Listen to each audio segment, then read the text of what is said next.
The Raptors looked sharp on Saturday with a dominating 113-81 win over Butler. 5 Raptors scored in double digits, with sophomore Colin Turner leading the way with 34 points and Ramel Davidson putting up another 21. MC will look to keep their momentum rolling tonight behind Turner and Davidson as they face the Lions from CCBC Dundalk in a key Maryland JUCO matchup. From Tacoma Park, Lions, Raptors, starting now.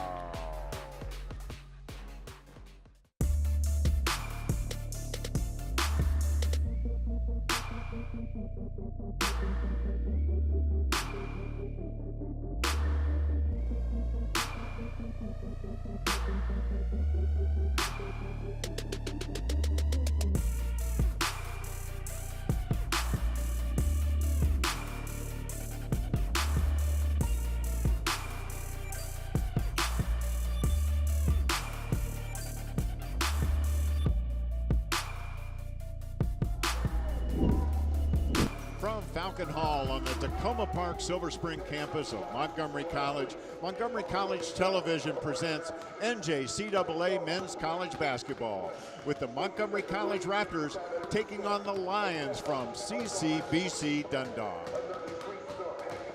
I'm Michael Brown, and once again it is my pleasure to bring in former Montgomery College basketball All-American Melissa Whiteman. Thanks, Michael. It's great to be back at MC again. And it's also great to welcome back to the announced team former West Texas A&M power forward and MCTV's own Joe Thompson. Well, thank you very much, Michael. It's great to be back here with you and with you two here on the broadcast. Well, Montgomery College is having a very strong season. The Raptors come into tonight's game with a record of 15-5. And I have a feeling the three of us are going to spend a whole lot of time tonight, just like we did Saturday against Butler, talking about the play of MC's Colin Turner. Joe, this guy is something special. He absolutely is. The sophomore guard out of Poolsville High School leads not only Maryland JUCO, but all of NJCAA Division III in scoring, averaging 31.5 points per game. And he can score in so many different ways. If you play off him, he's an adept three-point shooter where he makes 44% from behind the arc. If you try to pressure him, he's okay with that. He can take you off the dribble, go hard to the rack, shooting 55% from the field. And with all those dribble drives, he gets fouled a lot to the tune of 8 free throws per game where he shoots 81% from the line. So many ways he can beat you, but he's not just a one-dimensional player, not a one-trick pony. He is also a very active defensive player where he is 5th in the nation with 3.2 steals per game. He's the real deal in Division III men's hoops and a very strong candidate to join Melissa as an All-American from Montgomery College.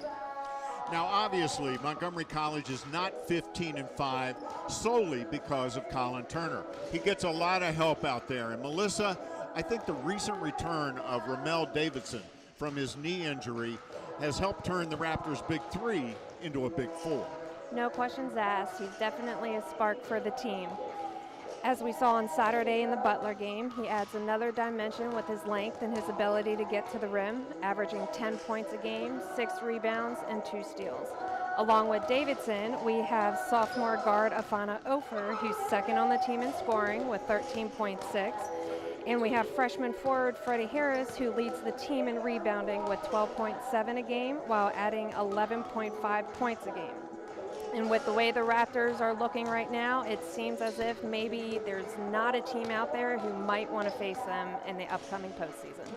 And with the postseason ready to begin in just 2 weeks, tonight's game is going to have a direct impact on the seedings for the upcoming Maryland JUCO tournament because the Raptors are playing Maryland JUCO rival CCBC Dundalk tonight. Now, the Lions are having one of those seasons where victories are hard to come by. But I think they're a little bit scary tonight because they're tall, and I think that height could bother Montgomery College. So we'll see how the Raptors handle that challenge. We are just about set to get underway. Stick with us. We're coming right back with the opening tip. You're watching Raptors basketball on MCTV. We know you have dreams, a great job, a better life. Career success starts at Montgomery College. MC helps you get the hands-on education you need for the job you want. And you can save up to half the cost of attending other colleges. Career success. It's in your future. Start your future now at Montgomery College.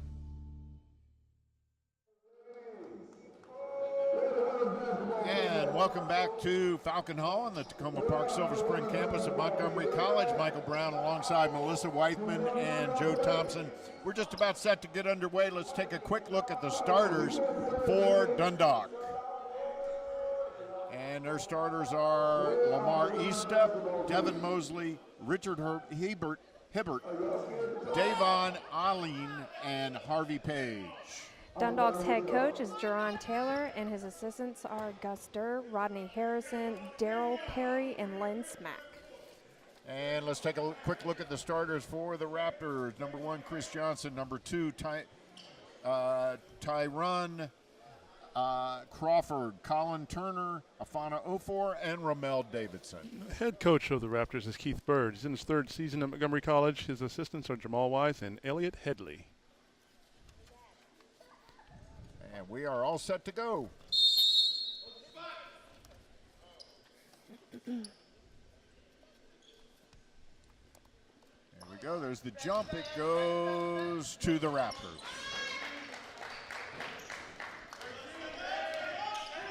We have a couple of changes from the starters that were given to us. Eli Arnold is actually starting for the Raptors, not Tyron Crawford. Yeah, it looks like Dundalk came out in a 1-3-1 trapping zone, and looks like Lamar Estep might have got hurt right there in the first few seconds of the game. Yeah, he's limping. Subdivision number 3, Nicholas Perez.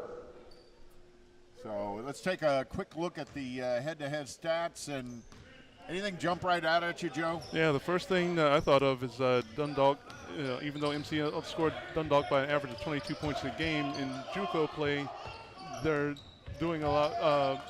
The Lions are doing a lot better, stepping up to scoring 71 points a game, while the Raptors have come down to 80 points a game. So it might be a tighter game than we thought.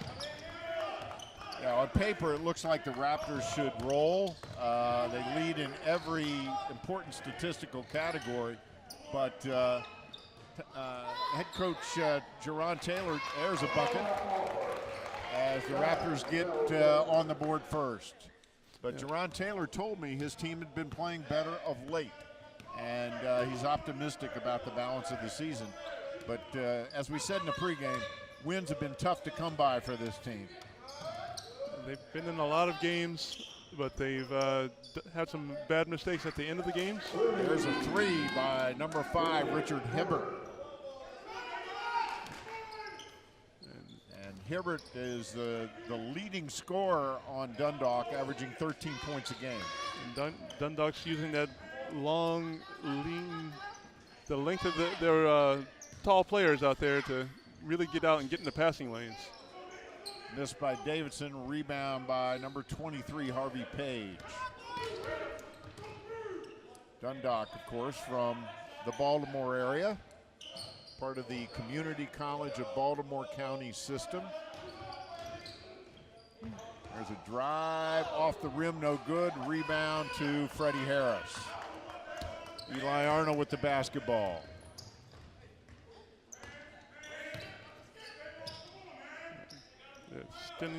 Extending that zone way out there, trying to get Montgomery College to go faster than maybe they want to go. Davidson picked up the loose ball. They move it around. There's Turner from the top of the key, in and out, no good. It'll be Raptors ball into the basket. That's a shot that Turner usually makes all day long, so maybe just starting off slow, but I'm sure he'll heat up later. The Raptors have had a tendency this year to get off to slow starts, so we'll see if history repeats itself tonight. There's a tip by Harris, no good. Battles, and he's going to go to the line. Battling down there, everybody battling. Got some Big bodies down there. And Freddie Harris doing what he does best right there. He's getting in there, getting lots of offensive rebounds, misses a shot, coming back, getting more rebounds. Leads the team 12 rebounds a game. And he's third in the country in offensive rebounds. So what a great addition. He's just a freshman out of Woodrow Wilson High School in the district. And he makes his second foul shot. So we're tied at 3. Early going.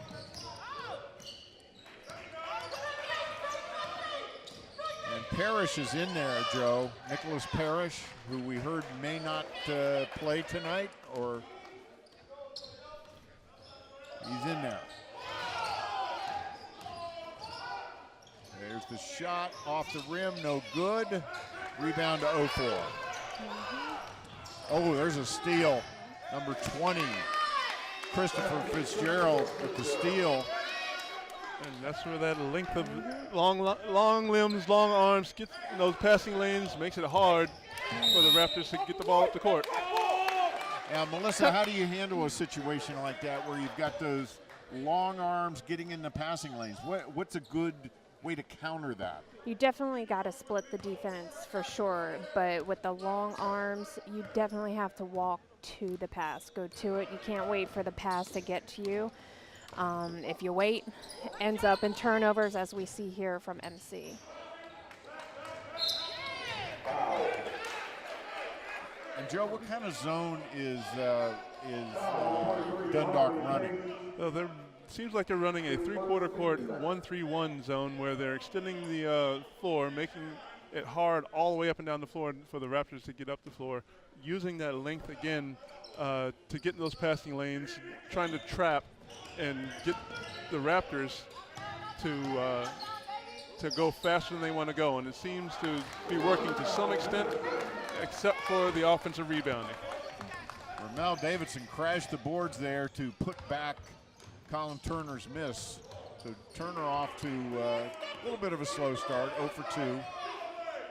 We'll see if he can't get untracked. I'm sure he will. Again, he leads the nation in scoring. 31.5 points a game.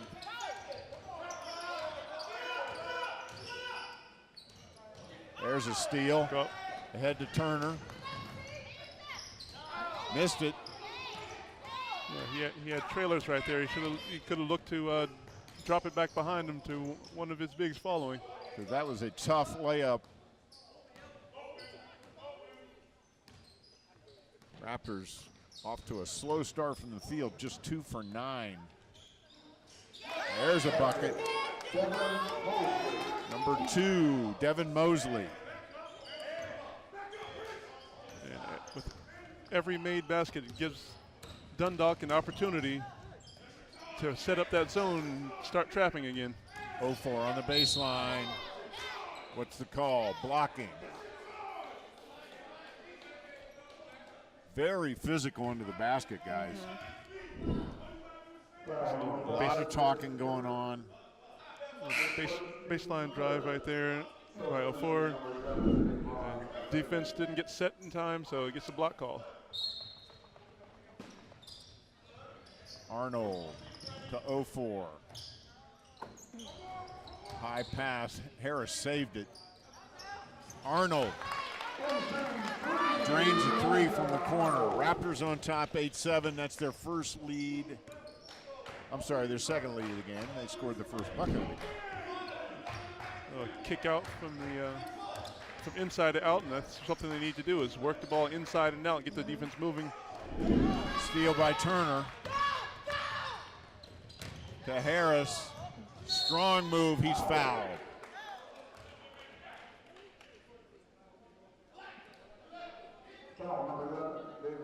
So steal there by, let's take a look at this one again. Good spin move, strong. He did a to the great basket. job splitting the defense, attacking the rim, and getting to the free throw line. Now the key for him is to make those free throws because he struggles from the foul line. And of course he made the first one when I said he struggles from the foul line. Isn't that the way it works around here? Maybe, but 40%. He needs to have you say that more often. Well, he struggles from the foul line. Let's see what happens this time. He makes some balls. 2 for 2. Now I got to do that for the rest of the night. Lucky you. So we got a timeout on the floor with the Raptors on top 10-7. 14:24 to go in the first half.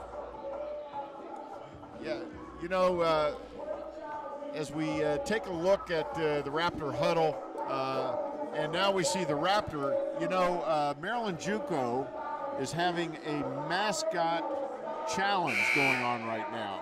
And you can vote on Twitter at Maryland JUCO.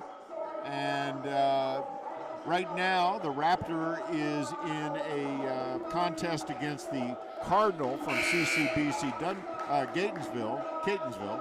And as you can see, the Raptors are rolling 66% to 34%. But it's kind of a cute idea. They're going to announce the winner at the finals of the Maryland JUCO tournament, which is coming up on February 18th at Prince George's. Of course, I'll be there covering the tournament. 4 turnovers in the early going. 4 fouls in the early going for Dundalk. So that could be a factor. And again, neither of these two teams is very good from the foul line, so they actually have to convert from the line in order for that to be a factor. Davidson with the rebound off the miss. And Dundalk with the shorter bench. So they're picking them up way out top, and I'm guessing that's an effect of Colin Turner. What do you think, Melissa? I think so. You know, the coach of Dundalk emphasized their defensive energy, and you can definitely see that here in the beginning of the first half.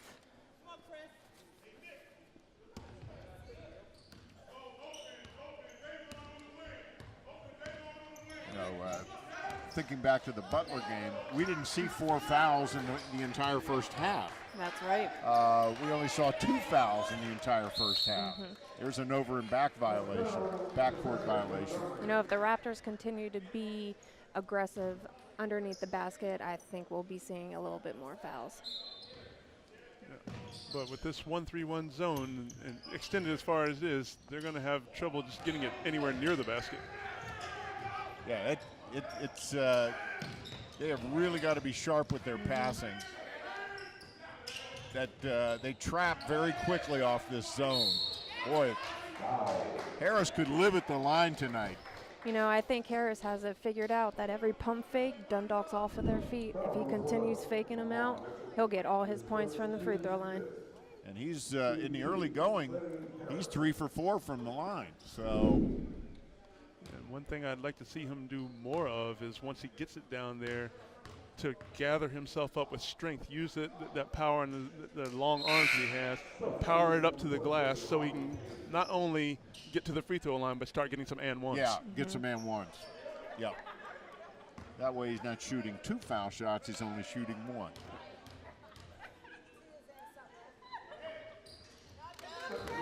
But he is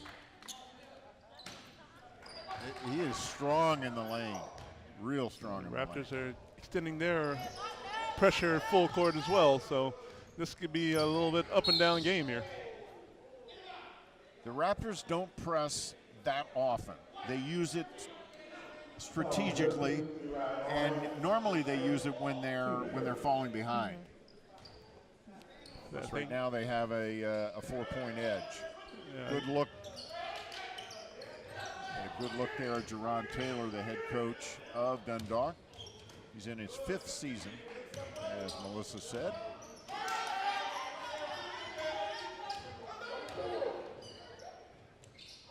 Jump hook is short.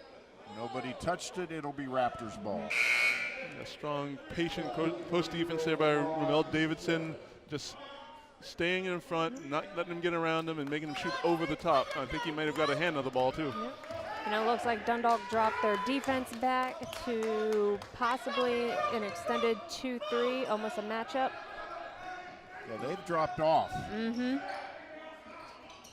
There's Turner, in and out, no good. He's yet to score. We don't say that very often at 12:25 to go in the first half. Oh, I don't think almost. it'll take long for him to get rhythm. Parrish off the backboard, no good. It's going to stay there. And the Raptors are coming out in strong man-to-man defense today. They're playing defense a little bit better than we've seen them play earlier in the season. Being pretty effective right now.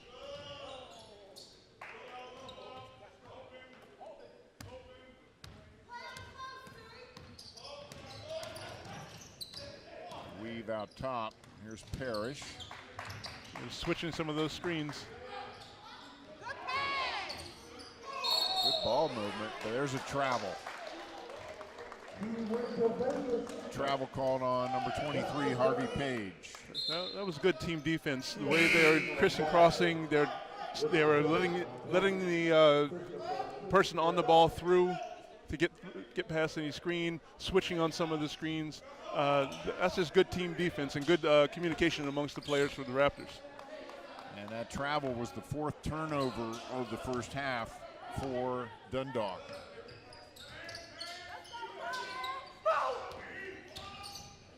Raptors with 3. 0-4, 4-3. That was a beautiful dish and kick out to the corner for the 3. Got a timeout on the floor. Let's get another look at that one, guys.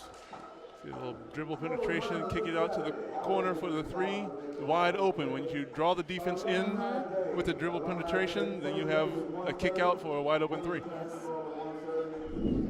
And 0-4 is really having a strong second half. So, great compliment to Colin Turner.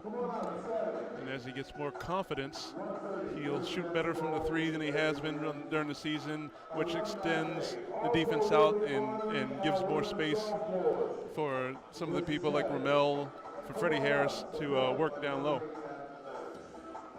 Looking at the early stats, of course, something that jumps out right off the bat, 11 rebounds for the Raptors to just 4 for Dundalk. Not to mention the 5 offensive rebounds to 1. Those offensive rebounds means more opportunities to score, and as we've seen, Ramel Davidson and Freddie Harris getting to the free throw line. You know, if you're not making your outside shots, we've seen Colin Turner has yet to make a shot. If you're not making the shots, you need to follow on the offensive boards. Freddie Harris and Ramel Davidson both been very active under the boards. So Dundalk finds themselves down by 7 midway through the first half. At the 3, and it's good. Richard Hibbert with his second 3 of the game. There's the press again.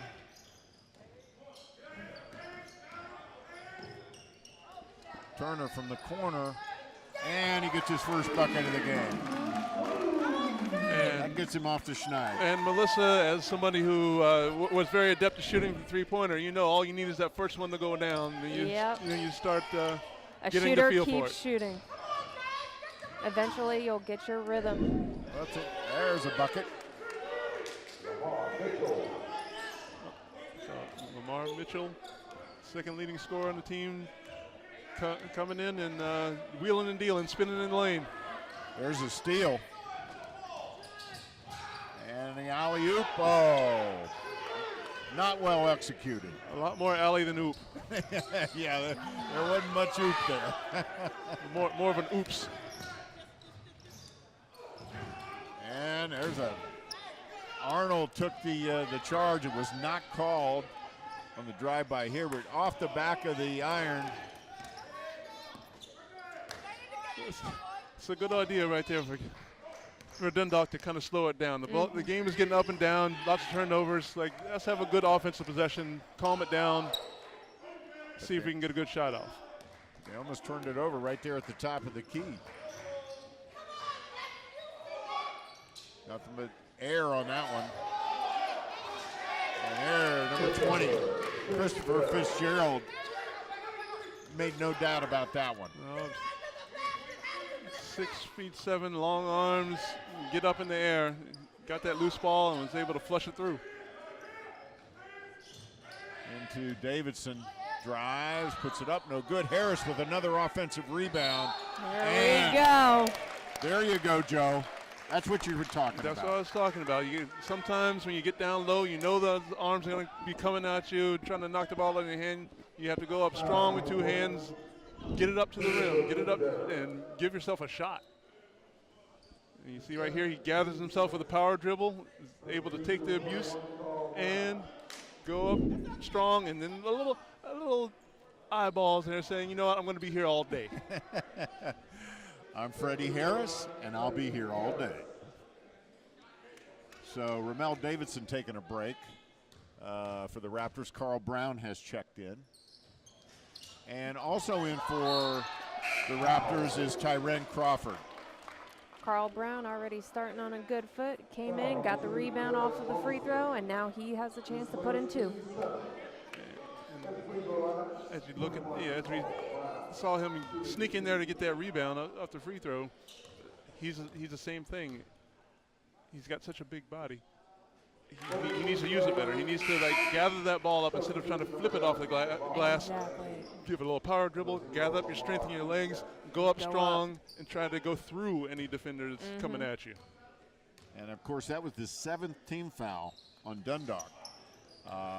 So it's 1-1 now. The Raptors will be in 1-1 for the balance of the half, with a good chance of going into the 2-shot situation.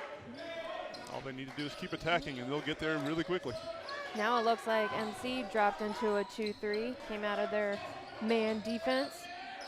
Giving them a different look. Switching it up a little bit. Brown with good defense, had his hands up the whole time.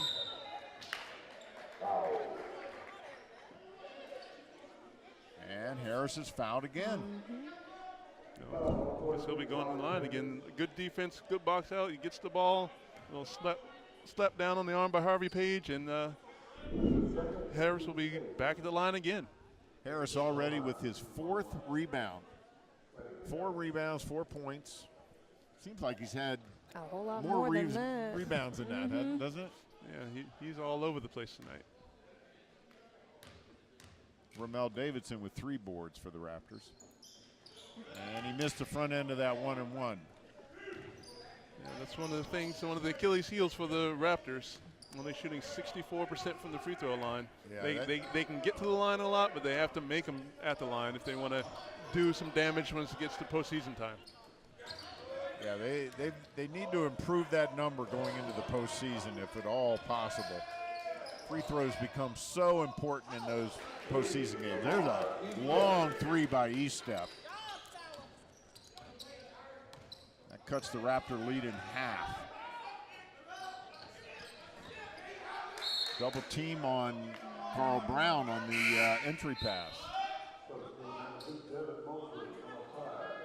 They're back in some form of zone. I don't know if it was the 2-3 or the 1-3-1, but lots of arms in there packing the lane once you try to throw it down there during the zone. So there's Tyren Crawford to 0-4 for 3 off the rim, no good. Rebound to Dundalk. Parrish pushes it up from the corner, deep and good. Hibbert. Boy, he's having a first half. He is, and hitting some three-pointers. He only shoots 30% from the three-point line, but tonight he seems to like this gym. He's 3 for 3.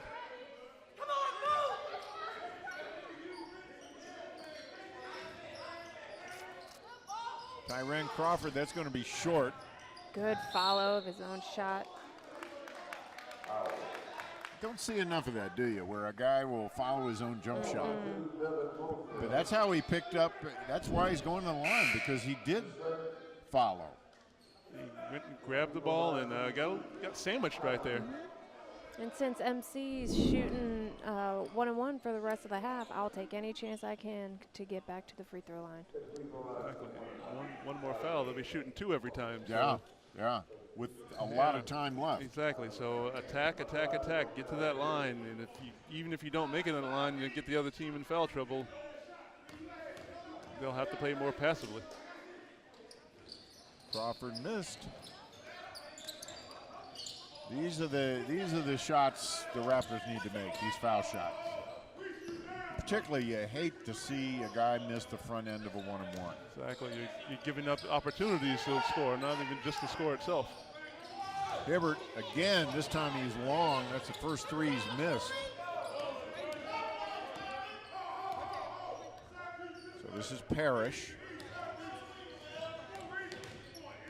Leads the team in assists. E-step. Good defense. And that 2-3, the Raptors. And there's a turnover. It seems Nope. like He's tipped. You know, Dundalk setting that back screen on both the top and the bottom player, the 2-3, to get that skip pass on the other side. So the Raptors are reading those screens perfectly to get over top to meet. There's a deep three, no good. Rebound. And there's the shot, off the rim, no good. Brown with the rebound, going back up, no good. he might have took some contact there, but you know the referees are letting them play in there. That's why he's got to take it up stronger. He's got to be a lot more aggressive, use a big body to get the ball up to the glass and to the rim.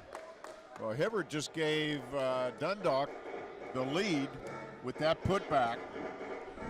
And Hibbert with 11 points. Let's get another look at that. Yeah. He just snuck in there. Yeah, and when you're playing the zone like they were playing, it's harder to find somebody to block out. And so Hibbert was able to sneak in there and get that nice little putback right there. So Hibbert with 11 for Dundalk. For the Raptors, Freddie Harris was 6, 04 with 5.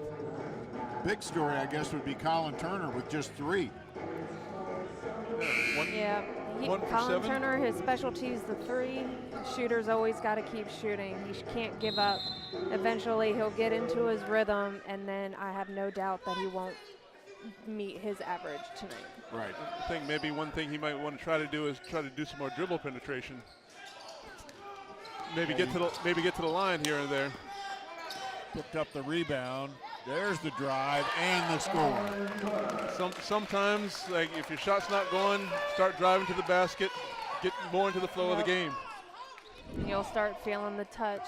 Since the Raptors don't oftenly play here at the Tacoma Park campus, it will take a while to get back into rhythm. That is true. That's a good point. They played just a handful of games here this year. Of course, they practice here most every day, but big difference.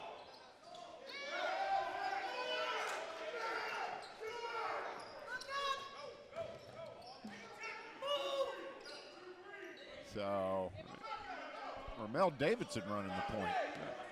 And Dundalk's back into 2-3 again. The Raptors are running the offense too far out. I think they need to move it closer to the three-point line. Harris, he's going to go to the line. You guys may not remember this, but I'm old enough to remember that back when there was the Falcons playing here, this floor was different. And so when they would come to, say, Rockville or someplace, you know, or somebody else would come here, it was like a floor they'd never seen before. It was a weird situation. And of course, Germantown had a similar. They had the weirdest floor of all. It was like a plastic floor. Some kind of rubberized flooring they had going on there. Yeah. It was sort of the same here. Yes. When it was that kind of rubberized stuff that was sort of the all-purpose rage back in the 70s and 80s. Yeah. Freddie Harris just missed 2 from the line. It's good that they're getting to the line, but if they can't make them, then that's a good defensive possession for Dundalk. Yeah, Harris is, unfortunately for him, right on his average for free throws tonight. He's 4 for 10. And that's just about his average from the line. Yeah, they got Colin Turner right there trying to play defense, slap down at the ball a little bit. If he kept his hands out, it would have been good defense. And they threw it away. Another turnover. We've got a tight ball game here in the first half. Neither team shooting well.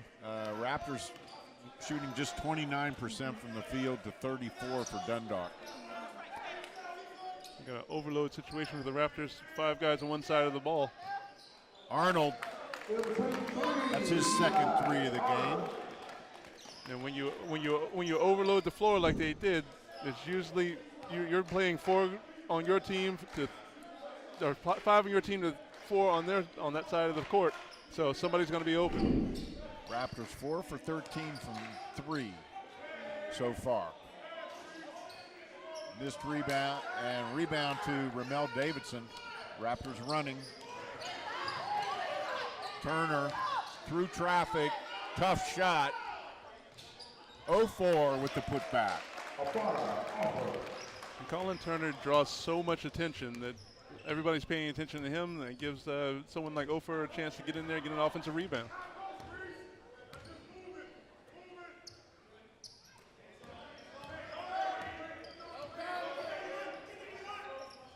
There's Hibbert again. No good. Battle for the rebound. Harris comes out with it. He is battling hard in there.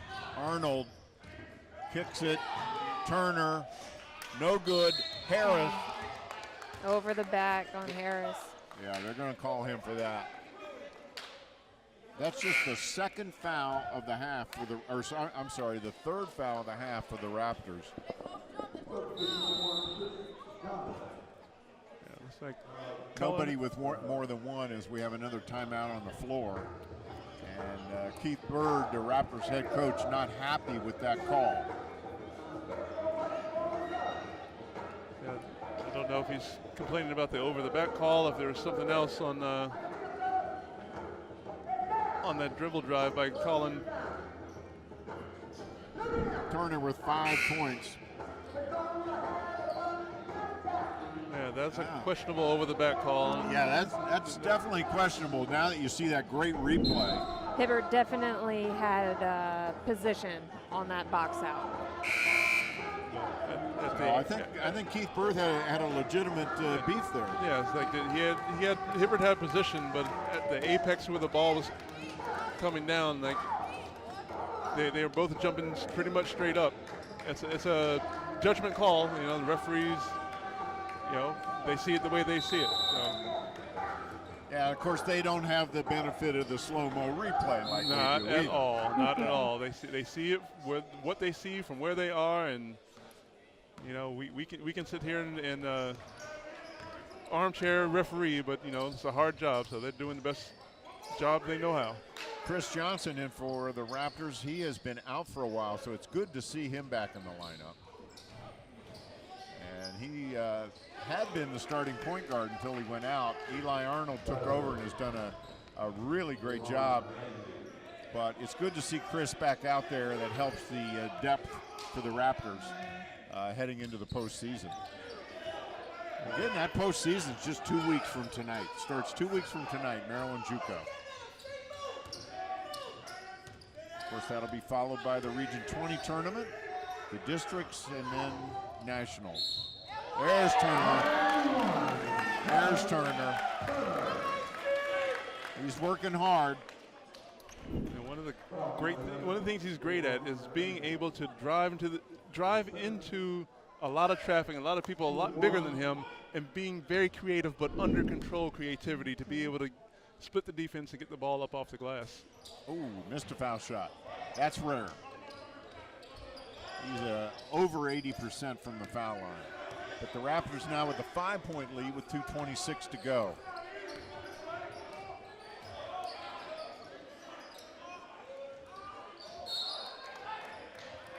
And it'll stay at the Dundalk end.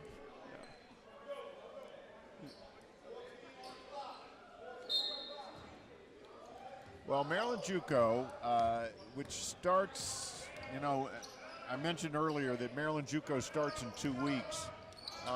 Now that will be an 8-team tournament, even though there are 16 teams in Maryland JUCO. Just 8 make the tournament, the top 8 in the league, of course. Right now, the Raptors certainly in line to make that tournament. But that tournament doesn't impact whether or not the Raptors go to nationals. because the next weekend is the Region 20 tournament. That's only Division III teams in Region 20. Maryland JUCO, of course, is made up of D1, 2, and 3. So if the Raptors then win the regional tournament, then they go to districts, and then they'll play a team from most likely North Carolina or South Carolina for the opportunity to go to nationals. So that's the path that's ahead for the Raptors over the next month. The Maryland JUCO tournament doesn't impact them going to nationals or whether they go on to the playoffs in Division III, but it is a great tune-up for them, especially when they play against teams from Division I, Division II, that can only make them better. Absolutely, and it is. Keith Bird looks at Maryland JUCO as a very important tournament. He takes a lot of pride in it. Of course, the Raptors won it a couple of years ago. There's a great block by Arnold, but he's called for a foul. The Raptors won 2 years ago. The Raptors won the Maryland JUCO tournament. That was the first time the men had won the Maryland JUCO tournament in years, over 20 years. He took a lot of pride in that. Of course, that was his first year as a coach too. So he sees the Maryland JUCO tournament as important. It is. And like you said, Joe, a good tune-up. It's also, as you can say, bragging rights, the Maryland JUCO. That will determine technically who is the best team in the Maryland JUCO. Right, yeah. So a lot of the coaches at MC take a lot of pride in that Maryland JUCO championship. I know soccer feels that way too. So not every sport has a Maryland JUCO tournament, but soccer and basketball do. So less than a minute to go. Raptors up by 7. And make that 9 as Ramel Davidson splits the defense. And Colin Turner with the steal. 5th in the nation in steals. They see why. Like, he just sneaks in when nobody's looking. Raptors now with their biggest lead of the half. Johnson kicks it to 0-4. He drives to Davidson. Scrap. Oh, it's crazy out there. And Keith Berg called a timeout. You know, I think the Raptors actually found a way to beat their 2-3, Dundalk's 2-3. They're penetrating, they are hitting the high post, and then they're dishing down low to the slight back door to the opposite post player and going up for the layup, where Dundalk always jumps for the shot and will end up on the free throw line. That's why I'm sitting here with you two basketball minds. I'm just keeping the trains running on time. You guys are telling us what's really going on out there. It's great. Anything to help you out. Well, Melissa's here to do that. I'm just here to be pretty. Well, you're accomplishing that as well. So let's take a quick look. The Raptors' shooting percentage has improved. Just a bit ago, they were at 29%. They're up to 37% now. So that's an increase. Not that that's anything to write home about, but they're getting better. They're finding their way through those different zones that Dundalk is throwing at them, and finding ways to either get to the free throw line or get a good shot off. And assists, they've got the edge there also at 7-4. And of course, 11 fouls on Dundalk to just 4 for the Raptors. And it looks like that we have 11 second chances for points under the paint. But like Joe had mentioned earlier, getting to the free throw line is a great thing. But if we can't execute with those free throws, it's kind of a waste of energy. Yeah. All right, there's a steal for Dundalk now. Probably go for the last shot. Keith Bird can't be happy that the Raptors don't have the last shot after that turnover.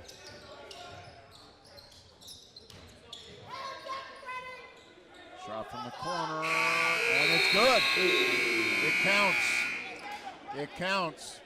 So that is the end of the first half. The Raptors, no, wait a minute, they're checking. We're going to keep it right here regardless. You're checking to see if it's good. It will count. I mean, it clearly looked like it went in. The officials may want to see our view of it. Here's another look. You'll see the score, the backboard go off. Couldn't see, the ball was definitely out of his hand. Oh, without clearly. a doubt. Yes, but I don't know if his toes were or weren't on the line. You couldn't see from that angle. And they did count it. They did count it, so it is 33-27 at the half. And we're going to keep it right here because, it's always special when we get a chance to broadcast a game from Falcon Hall here on the Tacoma Park Silver Spring campus. And that's because so much of MC's athletic history has taken place in this building and on this campus.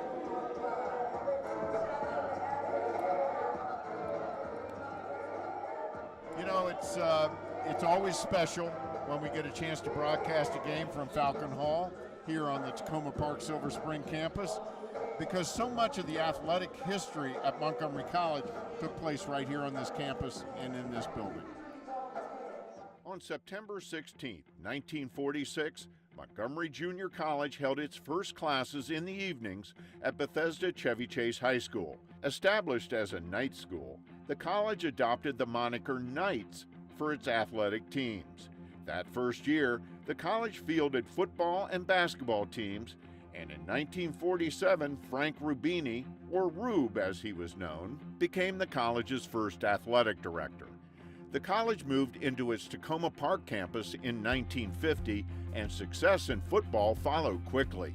The Knights would have back-to-back undefeated seasons in 1953 and 1954, and the 54 squad went to the Basket Bowl, the college's first bowl game, a shutout win over Chowan College.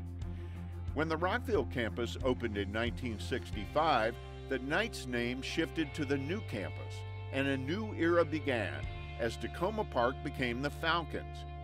In 1969, Bruce Wagner became the Tacoma Park Athletic Director, a position he held until his retirement in 2000. When our basketball team won the first regional championship, that was a real honor. And especially because we were one of the smaller campuses. Although we were part of the Montgomery College chain, at the time we only had about 2,000 to 3,000 students, where a lot of the other campuses in the state community colleges had 20,000 students at the time. So we always felt that we were the underdog, and to beat some of the schools with that many students was an honor for us. In 1978, Tacoma Park's athletic department moved into the newly constructed Falcon Hall, where the Falcons basketball teams had many a memorable season. The men's basketball program won 3 Maryland JUCO titles in 1989, 1990, and 1991, 3 Region 20 championships in 2000, 2005, and 2011, a district title in 2005, and they made 2 national championship appearances in 2000 and 2005. The Falcons women's basketball program won 2 Region 20 championships in 1998 and 2001 and made a nationals appearance in 2001. In 2012, in compliance with the NJCAA and Title IX, the college implemented a new athletic structure, moving to a one-college approach to athletics, and the Raptors were born. Athletes didn't play for a campus anymore, they played for Montgomery College. Knights, Falcons, and Griffins may have been succeeded by the Raptors, but they remain a vital piece of the college's athletic history. And that history of Montgomery College will be celebrated this coming Saturday on the Rockville campus for the Student Athlete Alumni Day. The college is inviting back all former Falcons, Griffins, Knights, and Raptors. They'll be invited to the physical education building on the Rockville campus for a special reception that starts at 11:30 in the small gym. And then there's going to be a special on-court ceremony in between the men's game and the women's game. The women's game starts at 1:30, the men's game starts at 3:30, so in between those two games there'll be a special on-court ceremony. And I suspect, Joe, that one of the three of us sitting at this table tonight might participate in that ceremony. Yes, I'll definitely be there. I'm excited to be there to see old teammates and old players. So if you guys want further information, please contact alumni at montgomerycollege.edu. You know what? And speaking of MC athletic history, we just found out that the Montgomery College Raptors are going to be, like the Jeffersons, moving on up. They're going to be going to Division II, and in soccer and track, they're going to Division I. So after the break, we're going to come back. We're talking to MC Athletic Director and Women's Head Basketball Coach Darla Gaskway about making our move.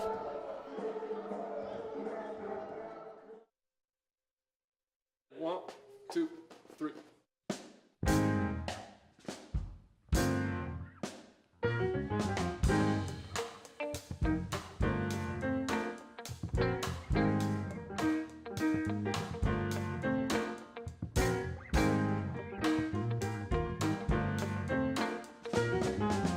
So you don't know what you're gonna do. So many options, but still confused. College degree is on your mind, but where to go, you can't decide. You never know if you never try. So what are you waiting for? It's time to make your move and make your dreams come true. Now is the time to start. No better place for you. So come and be a part of the family here at MC. Come and be a part of the family here at MC. Come and be a part of the family here at MC.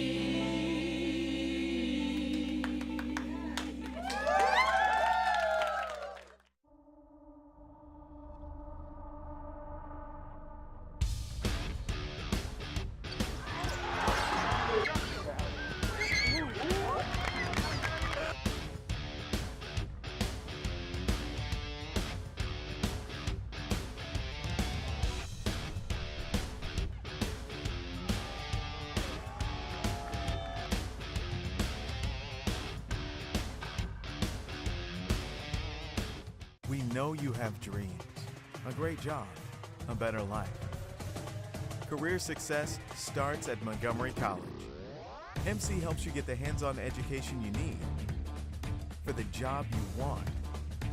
And you can save up to half the cost of attending other colleges. Career success. It's in your future.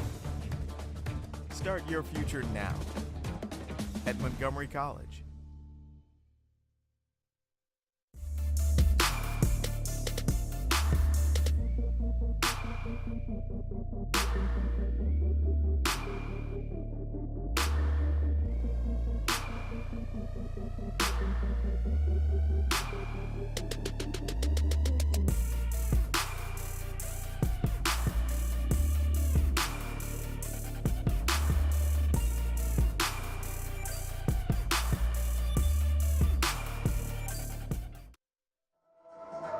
And welcome back to Falcon Hall on the Tacoma Park Silver Spring campus of Montgomery College. Michael Brown alongside Melissa Weithman and Joe Thompson. And before we took our little break, Joe talked to you about the fact that Montgomery College has a big move coming up. They're going to be moving up in division to Division II for most sports and actually to Division I for a couple of the other sports. So to find out what this all means, how this all came about, I took a chance to talk with Darla Gaskway, Montgomery College's athletic director and longtime women's basketball coach, and I asked her, tell me what this is all about. Now, when will this start? What is the start date for this move? The start date is actually the next academic year.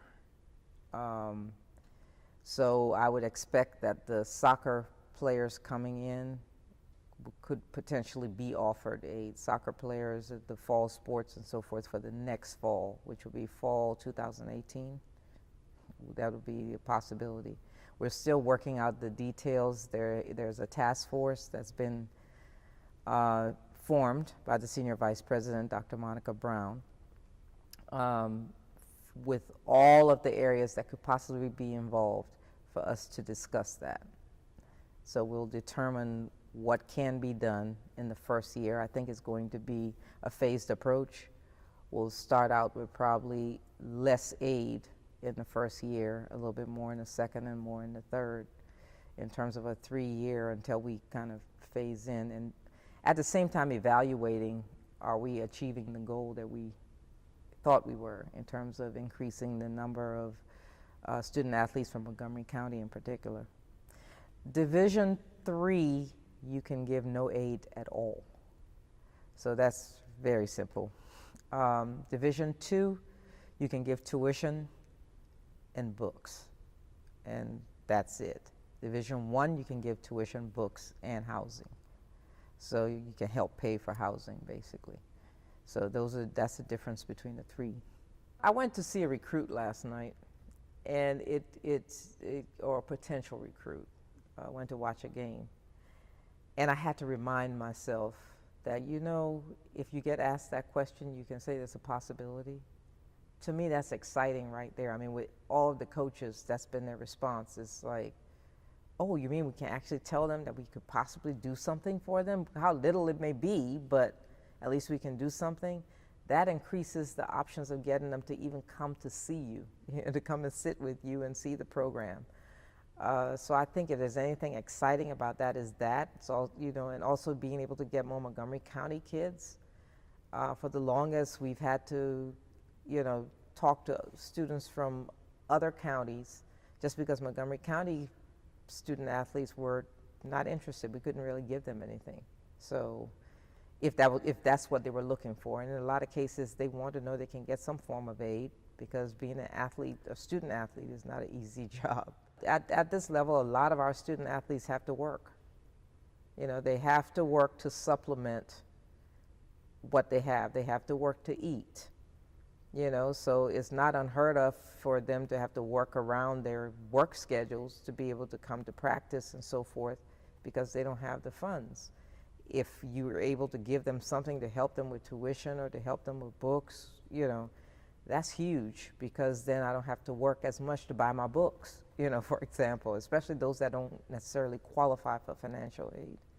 So I think it'll make a difference. And we are back, and there's a good look at Darla Gaskway on the left there, along with Mike Simone, one of the athletic coordinators from Montgomery College, on the right. And Melissa, you, of course, I want to come to you first for your reaction as to what's happening, because, of course, you played at Montgomery College as a D3 athlete who did not receive any financial assistance at all. What's your take on this whole thing? Honestly, I'm actually very excited that MC is moving up to a D2. Just like you said, I didn't receive anything coming to MC as a player. So also being on that side and being a coach, hearing the stories and going through, working, and you never know what the story is at home, family, you have to provide for yourself, your kids, parents, whatever the situation is. Any little type of help can lift off a significant amount of weight off of these athletes' shoulders so they don't have so much pressure on themselves. And this aid can definitely help the longevity of the athletics, the academics, bring in more attendees for the school in general. I think it's a great thing. I think the point she made about being able to be more attractive to Montgomery County athletes, I think is a big key as well, because I know if they had their druthers, they'd like to have an all Montgomery County roster pretty much. Yeah, I think the coaches are very excited about just that fact. They don't have to go so far afield to try to find players. If they can provide some financial assistance to the players, to bring them in, to get them on campus, to help them out along the way, I think that it's going to be very beneficial to the coaches in the recruiting aspect. But from the student-athlete standpoint, just like Melissa said, I think that as someone who went through 4 years as a scholarship athlete, I know that taking the finances out of the question definitely allows you to focus more of your attention on your athletic team, as you know. That's quite obvious, but also to your studies. When you don't have to work, when you don't have to go out there and have a job, then you have more time to study, to go to study groups, to do the reading, the homework, and the things that you need to do. So I think this is really going to help with some of the athletes at Montgomery College who may struggle to make the grade because they're working and going to school and playing their sport. This will definitely help them be able to have a little easier time while they're at school here. Okay, well, we are just about ready to get back to action, but very good points there by both of you, because I've known so many athletes here who have had to work, and this maybe is going to help them not have to do that they can concentrate on school and on so we're going to take a quick look at the stats. Anything jump out real quick? We'll get back to it later. Foul shots, that jumps right out at me. Raptors just 5 for 14. We saw them shooting foul shots when they came out on the floor after their halftime break. So Keith Bird can read a stat sheet just like we can, and he cannot be happy with 35% from the foul line in the first half. And if they had made, just their season average in foul shots, then this might be an 8 to 10 point lead right now, as opposed to a 6-point lead. So, but we were very impressed with Dundalk's defense in the first half, their intensity out there, and they get on the board first. Number 11, Davon Aline. And they're going back to that stretching out 1-3-1. They started off the game like that. Set the lineups for both teams. Colin Turner in for the Raptors, along with Ramel Davidson, Eli Arnold, Freddie Harris, and Afana Ofor. So the original starting 5 for the Raptors. For Dundalk, number 2, Mosley, 0, Lamar Estep, 5, Hibbert, 11, Aline, and 23, Harvey Page. And he goes up and in. The Raptors came out in a 1-2-2 trapping zone there, trying to give them a different look, trying to give them something they haven't seen yet. But Dundalk was able to find their way to get it into the post, and Harvey Page finished it off. As quickly, we have a sub for Montgomery College as Chris Johnson checks in. There's a drive by Turner, and good. He's so smooth once he gets the ball into the paint. It's kind of like he slows down. He drives in there, is very creative, gets through the traffic, makes space, and makes the shot in the paint. Steal off the press by Ofor. That's 9 points for Turner. And the big dunk for Freddie Harris. We're going to get another look at that. Excellent look at the backdoor cut there. Let me correct that. That was Ramel Davidson. There's Turner driving up. Oh, he thought he was fouled for sure. Hibbert, no good. Rebound, Chris Johnson. Ahead to Ofor. He's going to take it all the way for the easy layup. In the first half, between the two teams, there was only 2 fast break points. Already in the second half, we already had 4 of them. So I guess they're getting up and down, or the defenses aren't getting back as well as they did in the first half.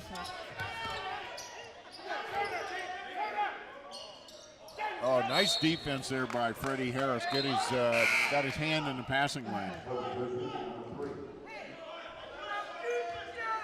So the lead had dropped to 2, and then the Raptors scored a quick 7 straight points. That's what you call a run, going I'm on sorry. a run to stop a run. 6 straight points. My math, that's why I'm in TV. In and out. Freddie Harris with the rebound. I believe that gives him 10 on the game. He's double-digit rebounds for the team leader. And he's got 6 points, so he's looking good for a double-double. There's Turner from the corner, knocked down, no foul called. 0-4 went down. Bodies all over the place. Parrish.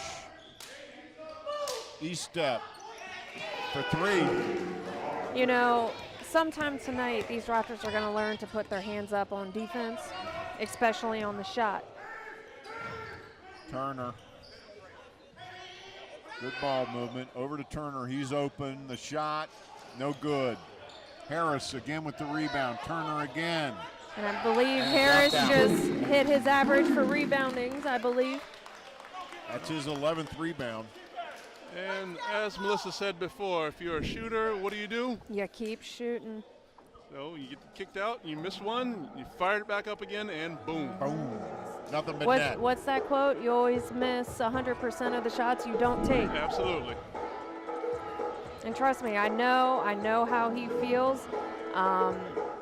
He's taking a shot. They're not falling. You discussed it earlier, Joe, about driving into the hole. Yes, they are gunning for him. Who wouldn't know that he leads the NJCAA in scoring? You're not going to get all the calls that you want. You can't look at the refs. You can't look at your coaches. The refs are going to call the game that they want to call. You just got to play through it. You got to toughen up and just keep going. Keep trucking. Well, I hate to pinpoint one thing, but when Coach Bird put Chris Johnson in, things kind of turned around here for the Raptors in the second half. Yes, and that's some of that sophomore leadership that you expect at the junior college level, trying to get that second-year player in there, especially at the point guard position, to try to regulate the team, get them back where they need to be, and playing the way that the coach wants him to play as the coach on the floor. I don't know how many minutes he's good for tonight. He is just coming back, but he's making a difference out there. That is for sure. Raptors showing a little full court pressure now. 2-2-1 pressure. Ooh. And they force a turnover. Yes, Travel on Dundalk. Yes, I think Chris Fitzgerald right there, he thought he was doing some kind of moonwalk going forward thing there, sliding across the floor. That's 9 turnovers for Dundalk to 7 for the Raptors. Johnson. Davidson trapped. There's Turner again. Off the rim, no good. And a good follow. Harris got his hand on it, which caused that follow. Here comes a break, east step. Ooh, that was an awesome tie up. Jump ball. Wow, what a play by Chris Johnson. That was excellent defense right there, anticipating where the ball was going to be. He steps out of the way of the player, but gets right to where the ball is going. Gets his hand on all ball, jump ball, great defensive play. Possession arrow for the Raptors, and they get the ball. Dundalk coming out with their 3-quarter press. They got their great big man on play top. That was. There's a near turnover. Save. Harris out to Johnson for 3. Nope. No good. 0-4. Tipped back out there by Ramel Davidson. He won't. That won't show up in the scorebook, but that was a good play. Keep the ball alive. 0-4 off the rim or the backboard. No good. Hibbert to number 12, Lamar Mitchell, and that was good. Lamar Mitchell into the game, and he makes a steal. He's in the game for the first time.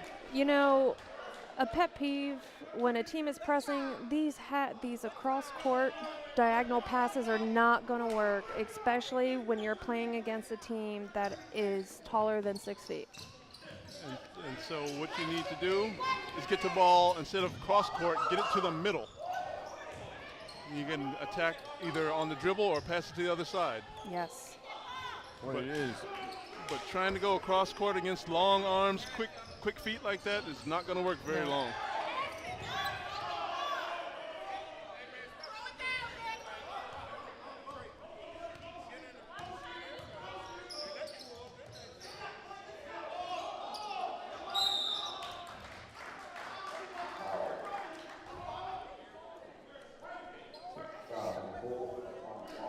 That's going to put Page on the line. So, boy, this is only the third foul shot of the game for Dundalk. They have yet to make one. Of course, you know what's going to happen now that I said that. You have some kind of magical, mystical powers when it comes to the foul line. I am the oracle of the foul line.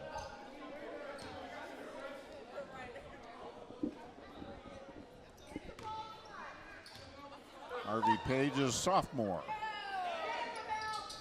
And he makes them both. He doubled his season average there, 100%. So it's a 4-point game now. Arnold back in. Oh, there's a steal off the press. It's not a good idea to leave your feet to make a pass if you don't have to.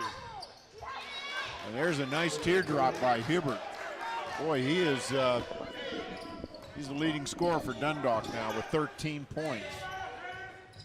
The press is really bothering the Raptors. There's Arnold for three, no good. Harris battling. And they're going to call a foul on Harris. That's his second. Jumper goes up, everybody's going for the rebound, and a little arm grab right there by Harris on Richard Hibbert. So Dundalk with a chance to tie or take the lead here with 14:03 to go in the ball game. Extended 1-3-1 is definitely giving the Raptors big problems. They head to Arnold. The fact that they have the discipline to go to it even after a missed basket. Turner, no good. Arnold drives off the backboard, no good. Raptors have gone cold here after that burst at the start of the second half. Yeah, that extended zone is making them going faster than they want to play. They're just going too fast and not being patient. And that's exactly what Coach Taylor at Dundalk wanted to happen. There's Parrish, and he puts Dundalk on top.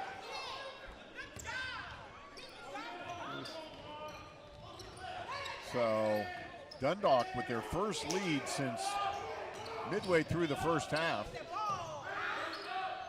Chris Johnson for three, no good. Freddie Harris with the putback. Freddie Harris got to have about 154 rebounds by now, right? He's got 13. Close enough.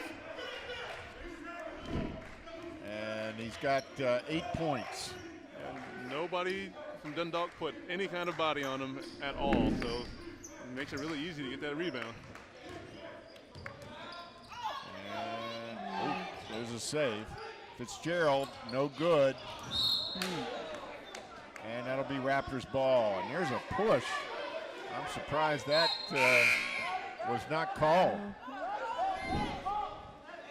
Number 12 for Dundalk, and his coach pulled him right out of the game. Yeah, that was incidental contact, but he took offense to it and gave just a little extended arm there. Just let him know, like, you know what, I don't appreciate that very much. Turner with a tough chance. He didn't get it to go. Ball. And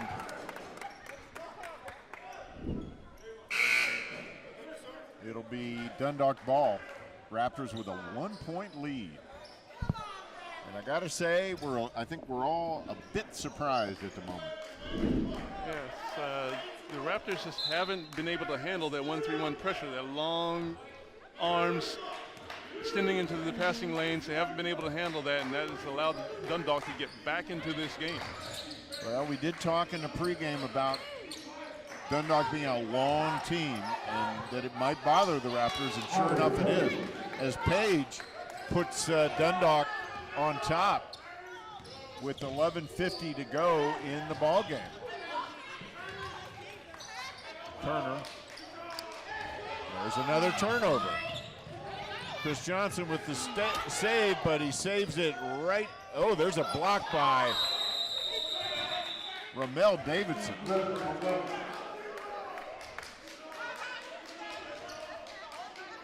Let's get a look at that. That was a wild sequence. Davidson goes up, somehow recovers to block it. That is quick feet quick. quick feet off the floor right there, and to be able to do that without fouling, that's good discipline there.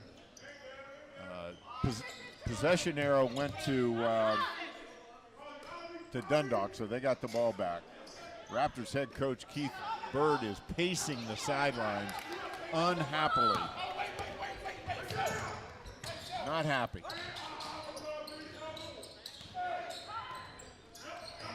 Raptors just not holding on to the basketball.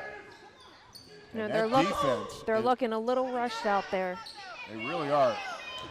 There's Freddie Harris again. Freddie Harris.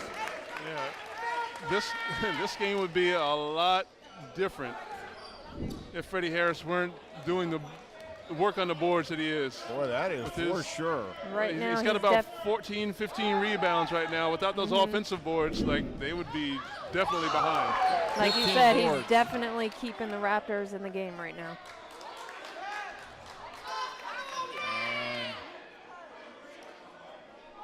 Not sure what the call was. It's a technical. Technical on Turner, I believe. I did not see what happened.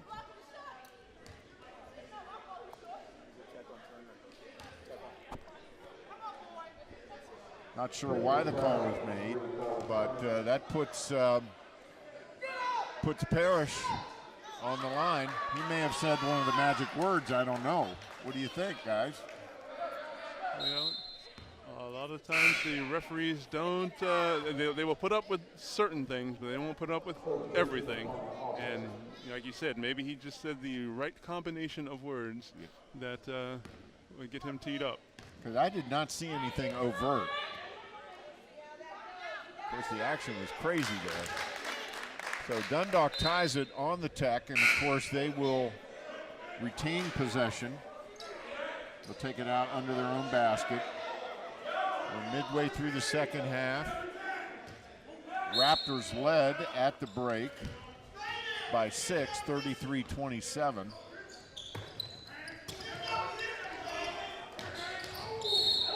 that's going to be a travel. Again, extended pressure is like the Raptors just haven't figured out what to do with it. I think what they need to do is dribble up the court, draw the defenders toward them, and then have somebody circle back behind so they can pass diagonally and backward and attack on the other side. The defense can't move as fast as the ball can. You move the ball to get around the defense. And none of those cross-court passes. There's another block by Davidson. Comes Johnson, and he's fouled.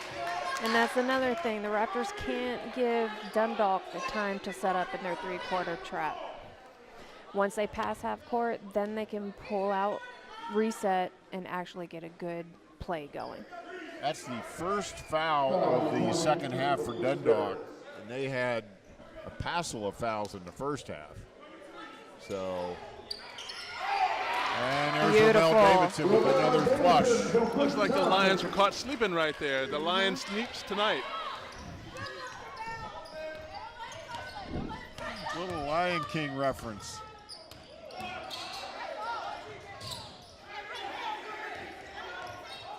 Nice hops there by Davidson. Shot from the corner, off the iron, no good. Battle for the board, it'll be the Raptors' ball.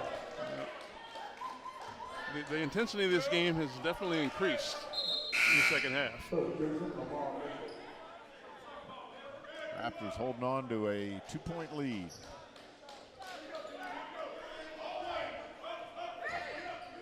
Well, Coach Taylor's telling him to get up 3 quarters and get that trap going. Dangerous pass. Was, but well handled and nicely done as the Raptors completed at the other end.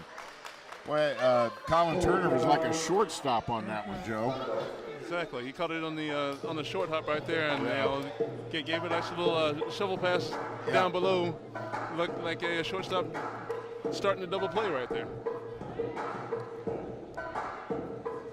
Points in the paint. You talked about the Freddie Harris influence there, Joe. 30 to 14 points in the paint for MC.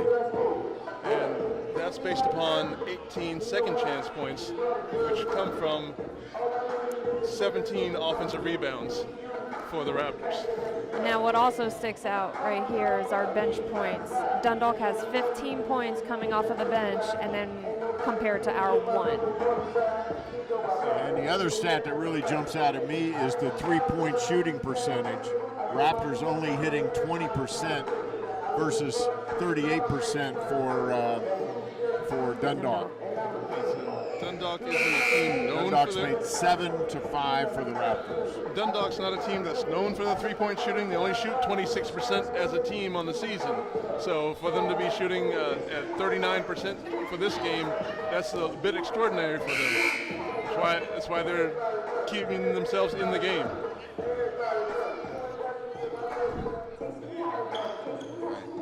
There's Johnson. Look at this. Beautiful. Ramel Davidson. Sweet.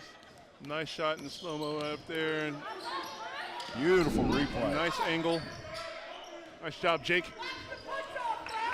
We've got some of the best camera folks in the business with us tonight, and they are showing off their stuff. Oh, late foul call. Late foul call on 04. On Turner. On Turner. Turner's got 3 now, so he's got to still be aggressive, but kind of watch himself, because they don't want to pull him out of the game. Boy, that's for sure. Even though he's having a cold night, he can heat up at any second, and he's been penetrating beautifully when he gets the opportunity.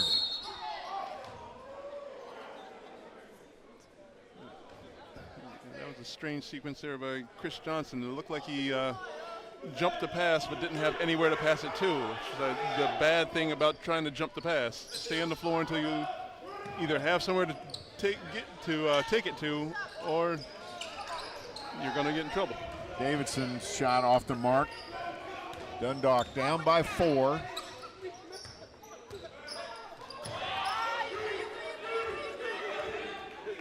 And that is Nicholas Parrish with the basketball. The Raptors have man-to-man defense now.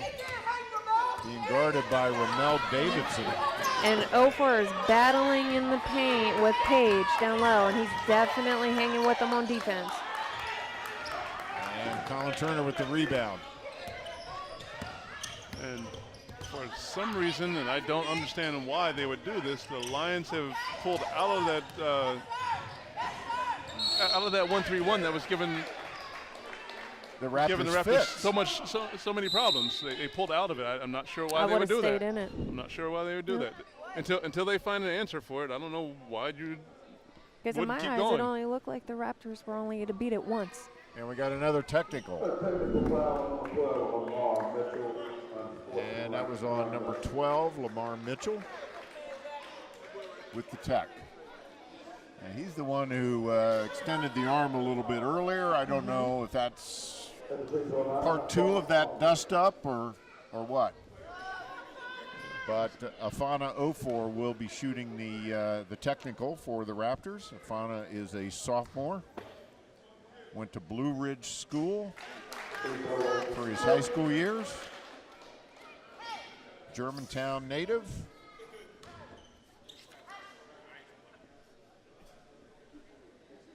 And he's a general studies major. So he misses the second. It hung there tantalizingly, but did not fall in. No, he's a 76% free throw shooter, so he's not the worst person you'd want to have at the line there, but he couldn't get that second one to fall. And now Chris Johnson will shoot the foul shot from that possession. Now, how's this work, guys? Will the Raptors now get possession after this foul shot based on the tech?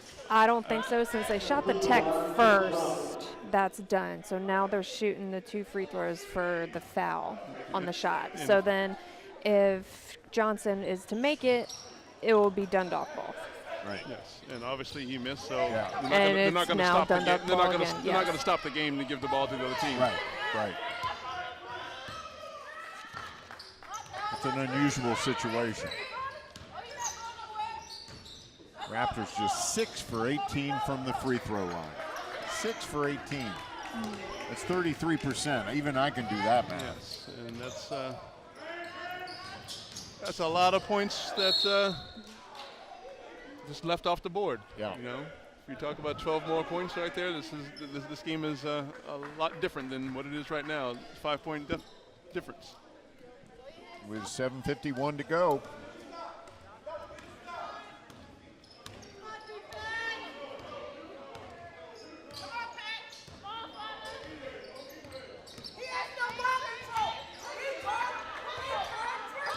Parrish, E-step, here comes Hibbert, leading scorer in the game, and he's blocked by Davidson. Davidson having a solid game down low. Both offensively and defensively. You've seen some good blocks. We've seen him catch some alley-oops tonight. He's having a good two-way game. Yeah, he's got 10 points and 8 rebounds. 0-4 with 10. Raptors actually have 4 players in double figures. Turner 12, Harris 12, 04, and Davidson 10 each. Harris missed, was fouled, no call.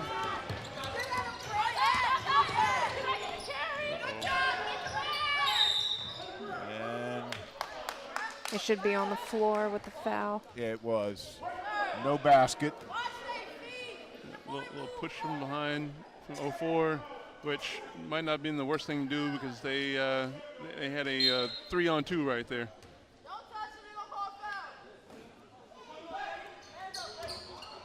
Parrish.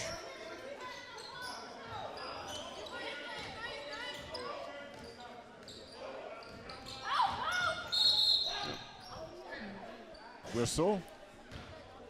What's the call? Chris Johnson with the push. Yep.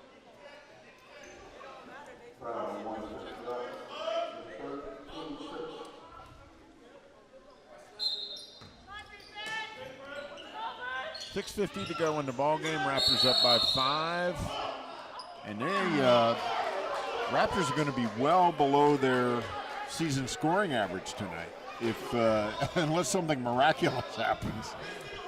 Yeah, they would have to improve that 3-point percentage by a lot in order to reach that average tonight. Yeah. They need 37 points to reach their average. I don't think they're going to do it. Unless, like Joe says, they just suddenly go crazy on the threes. And keep in mind, they scored 113 points just this past Saturday against Butler.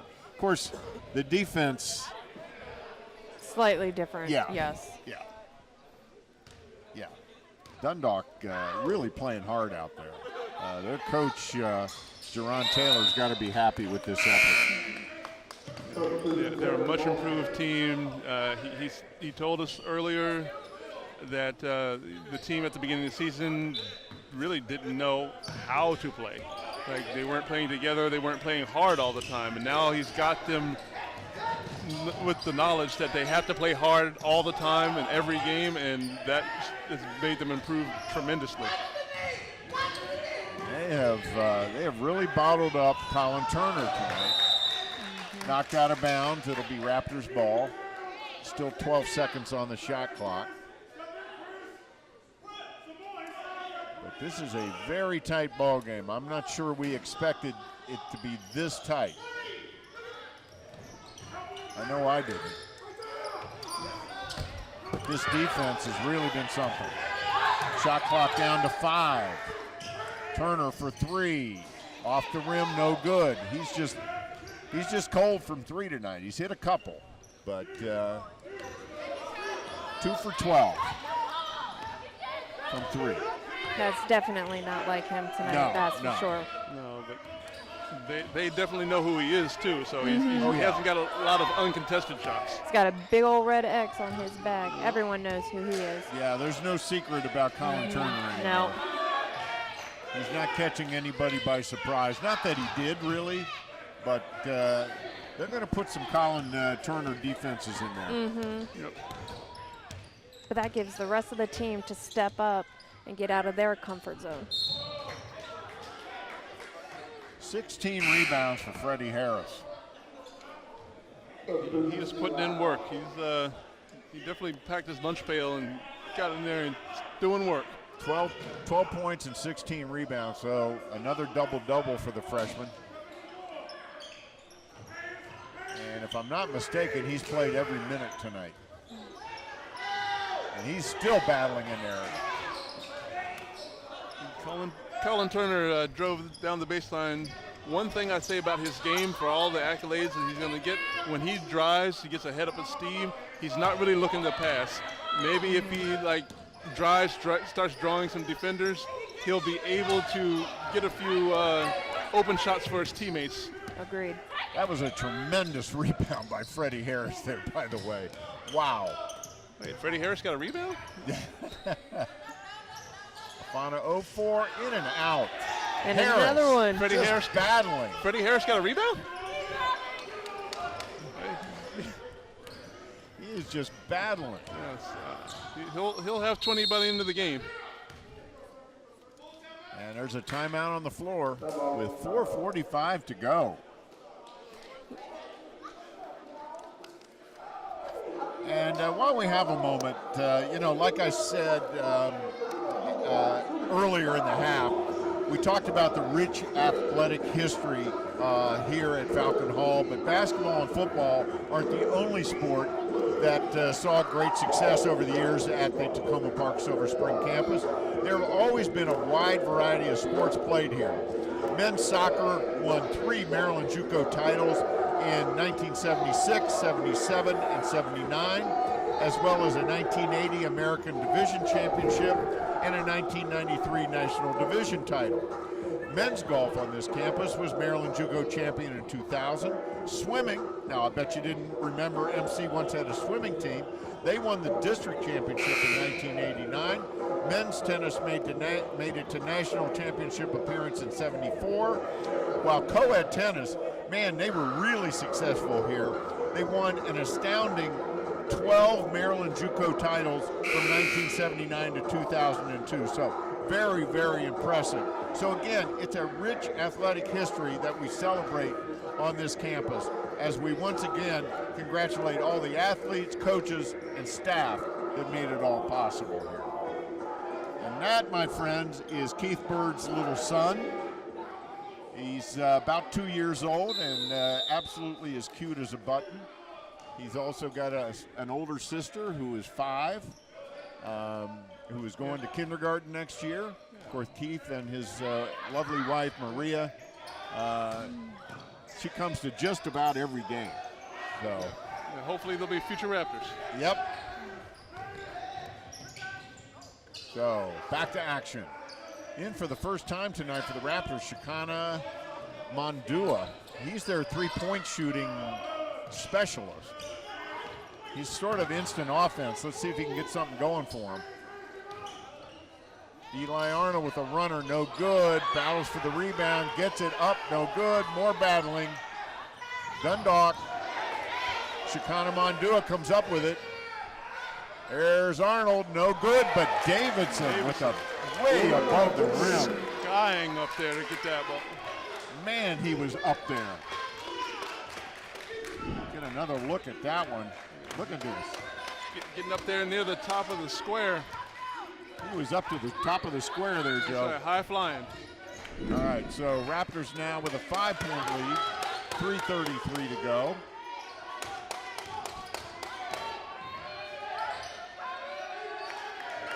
Hibbert, runner, no good. Davidson rebound. Arnold trapped. Tried to break that trap, and it's kicked.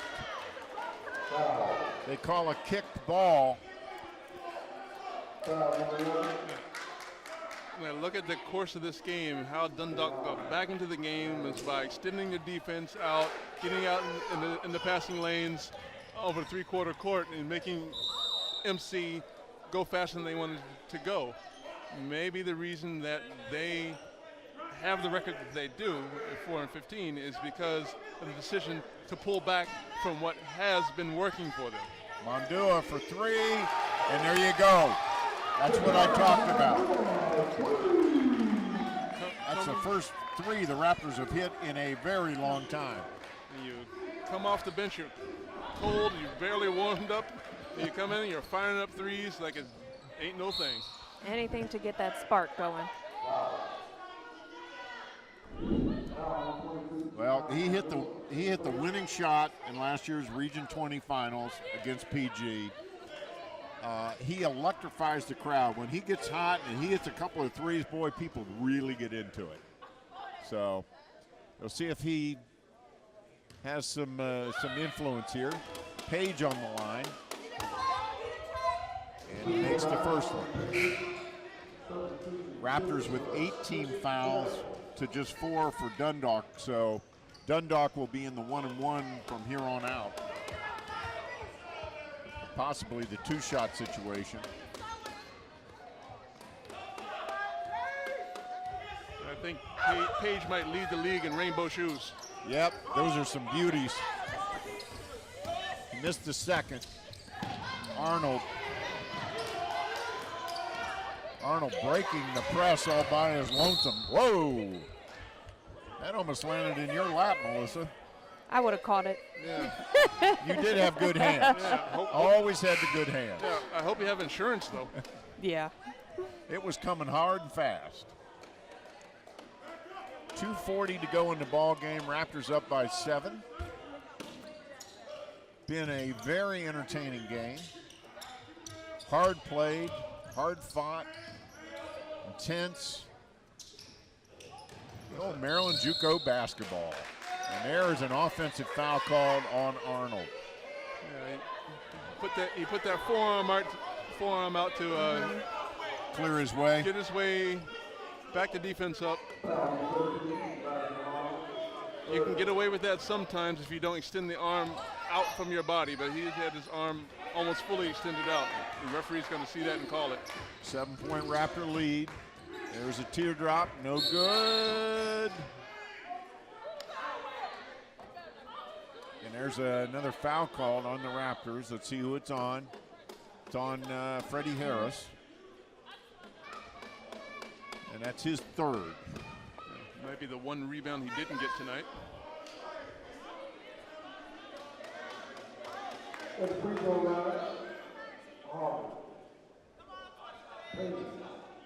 He's got 18 rebounds and 12 points. Ramel Davidson with the double-double, 12 points, 11 rebounds. Yep. Strong rebounding effort for the Raptors today. And there's another rebound for Davidson. He really skied for that one. Davidson breaking the press. And there's a foul called on number 20, Christopher Fitzgerald. Yeah, I don't know where that foul was. I mean, there was some incidental contact, but I don't know if that was worth a foul call. Again, Dundalk stretching the floor defensively, making the Raptors work harder to get the ball anywhere close to the basket. There's definitely a foul by number 20. That was a foul. Christopher Fitzgerald. But had Dundalk stayed in that for the duration of the second half, they might have a chance to be ahead right now. Now that's his 5th, so he should be done for the game. Yeah, he's done. I'm not sure what he's waiting on. A special invitation back to the bench, perhaps. Well, I believe the coach has 30 seconds to get his new player in there. 30 seconds or a minute. I'm not sure if the rules have changed. So Fitzgerald picked up 2 quick ones, and he fouls out. And that's going to be a big loss for Dundalk because at the head, he was the head head of in the at press. the 1-3-1 trapping zone there, and he was very effective at getting in the passing lanes. Raptors look to burn a little clock here now. I don't think Davon Eileen's going to be the same guy in that spot. Mondua's shot is off. There's a steal by Arnold. Turner comes up with it and takes it all the way, and he's fouled. So that'll put Colin Turner on the line. Colin Turner's not a happy guy right now. I think they've been extremely physical with him all day. He's not gotten his shot down. He hasn't gotten some of the foul calls he thought he deserved, and so he's a little bit chippy right now. And he makes it. But you have to agree, Dundalk did a good job getting under his skin this game. Absolutely, absolutely. Well, when you're the nation's leading scorer, you attract attention. Yes. Opposing teams will do anything to get into your head. So that is one tight net up there. The ball didn't go all the way through on the foul shot. So now the Raptors with a little full court pressure, but Dundalk breaks it. There's a steal by Harris. What a game he's had tonight. Freddie Harris. And there's a foul. So Dundalk now, it's their 17th foul, so the Raptors will be in a 1-on-1 from here on out for the last minute and a half. And they have now extended the lead to 9. And if you're going to foul somebody, this is not the guy you want to foul, the leading free throw shooter on the team. Nope, and he makes that front end. And there's the ball stuck in the net again. That is one cozy net. It's like a snuggie. Yeah, it's like a...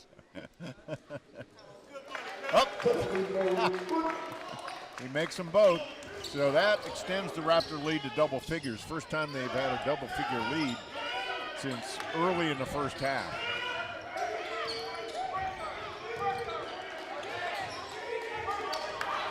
There's another block by Davidson. Yes. Boy, he's had a great game tonight.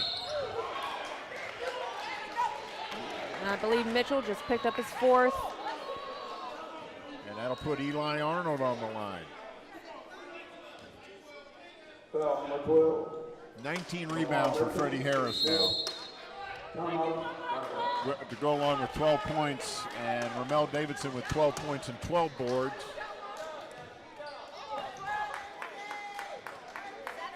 And 3 blocks for Ramel Davidson. So he's above his season average in blocks tonight. And with all the talk we had at the beginning of the show about how the size of Dundalk might be a problem for the Raptors, it seemed like the Raptors big men really stepped up their game today, especially with Colin Turner not having a good game himself. And that's really what has kept him in it and has really made the difference, in my opinion. Yes. So many second half chances for the Raptors, or second chance points. 20-6 in second chance points for the Raptors. 32-14 Raptor advantage points in the paint. So you get those offensive rebounds, you get those second chance points, you get shots close to the basket. 6 blocks for the Raptors to 1 for Dundalk. So that's Freddie Harris and Ramel Davidson and Carl Brown to some extent. Carl Brown, I think Colin got in one. Yeah. I think 20 offensive rebounds to 10 favor of the Raptors. That's huge. So that's the tail of the tape right there. Yeah, so that's the downside of all that extended pressure. That if they get a shot off, then you are not in position to box out and get the defensive rebound.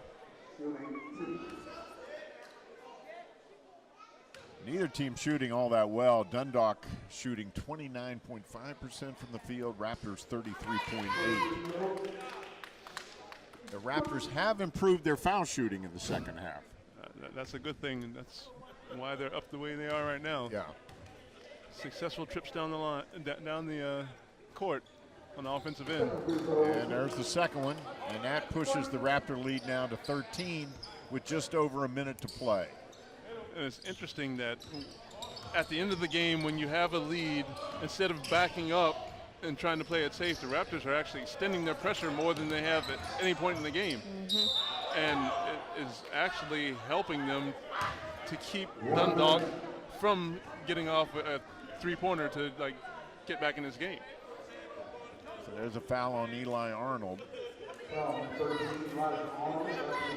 They'll be shooting 2 now because that's the 10th foul of the half for the Raptors. Nobody really, well, Eli Arnold with 4 personals. He's really the only one in jeopardy with just a minute to go in the ball game for the Raptors. Colin Turner with 3. And that puts Hibbert on the line.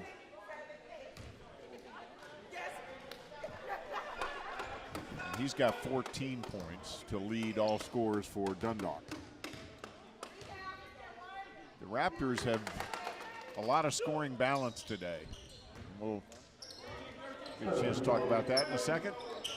And that's actually a very good thing for them going forward in the season. It is. And that's 5 on Mitchell. That was a very hard foul by Mitchell. Not intentional, though. He's going for the ball, but yes, it ended up being a very physical foul. No, it was not a flagrant. I'm not sure what he's complaining about. I think he might be thinking that it was a carry instead of but the foul came before it. And that's his 5th. So he picked up 5 pretty quick fouls.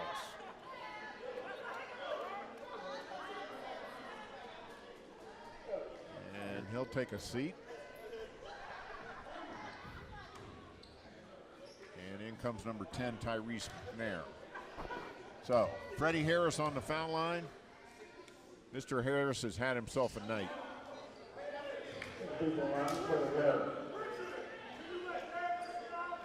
Got 19 points, 12 points and 19 rebounds. One more rebound and he'll reach the 20 mark. Got 7 offensive rebounds. And it looked like there was a violation on Arnold. He was stepping on the line on the free throw, so they gave away their second free throw shot.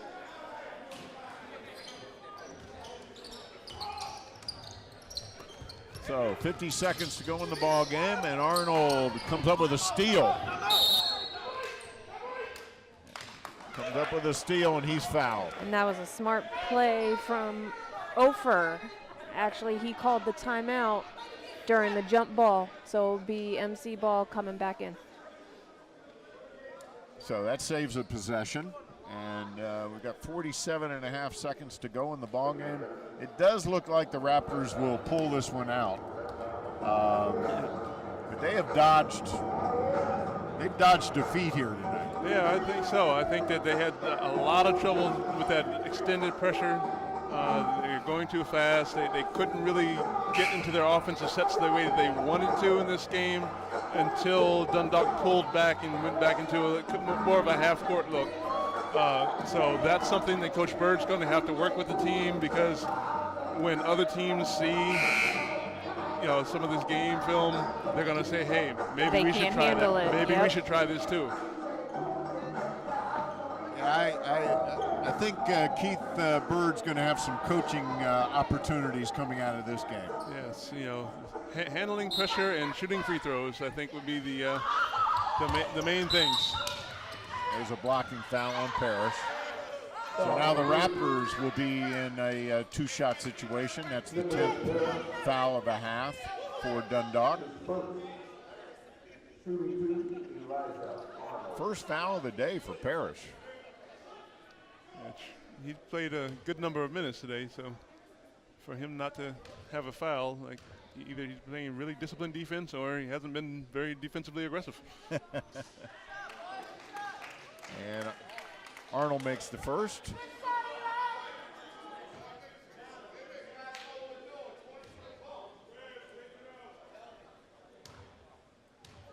And off the rim, no good. Raptors need not to foul. And Arnold will now join, with an emphatic flush. Yes, he saw nobody in front of him except Colin Turner, and he said, you know what, I want to take this myself and give it a nice little flush right here. Dunk it down for emphasis. And there's a three by Mosley.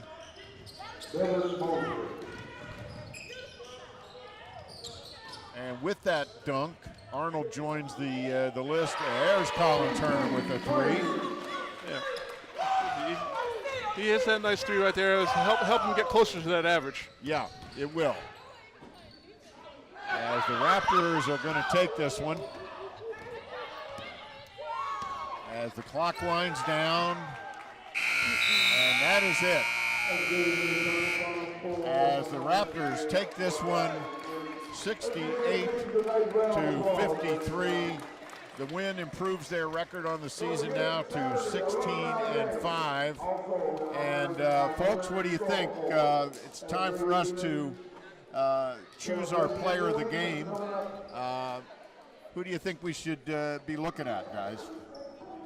I think with the way that this game has gone and the way that the shooting was kind of erratic, but the rebounding was so terrific, I think that we can't help but give Freddie Harris the player of the game. I agree. He definitely stood out big time underneath that basket. Second chance shots, getting the rebounds. It looked like he had 19 rebounds for the games, a nice little double-double, 12 points. He was definitely hitting the boards and hitting them well. He also played some good defense down low against some guys taller than him, being able to block some shots, being able to just stifle some of the height that Dundalk presented in front of him. And so he stood his ground and really made a huge difference for this team in this game. 5 Raptors in double figures tonight, led by Colin Turner. 19 points for Colin. That's 12 under his season average. It happens. It happens. You had games like that, didn't you, when Yes. you led the nation in scoring? I did. It can be on an individual standpoint, it can be disappointing, but at the same time, he still led the team. It helped the other Raptors get out of their comfort zone, like I mentioned before, and they can step up and maintain the win for the game. And even with the shots that he missed, the fact that they had so much attention on him, let somebody like Ramel Davidson, let somebody like Freddie Harris get in there, get some of the offensive rebounds off of those shots that he missed, which really helped, turn the tide of the game. Well, and we talked in the pregame about Ramel Davidson making it a big 4, and he did not disappoint tonight. 12 points, 12 rebounds, so a double-double for him as well. So 2 double-doubles for the Raptors, 5 guys in double figures. The Raptors take this one 68-53. They now improve to 16-5 on the season. They move up in the rankings in Maryland JUCO, so it's a win-win night for the Raptors. And we've had a great time here tonight. I want to thank Joe, I want to thank Melissa, and for everyone on the Montgomery College production crew, thank you so much for joining us and watching Raptor basketball on MCTV.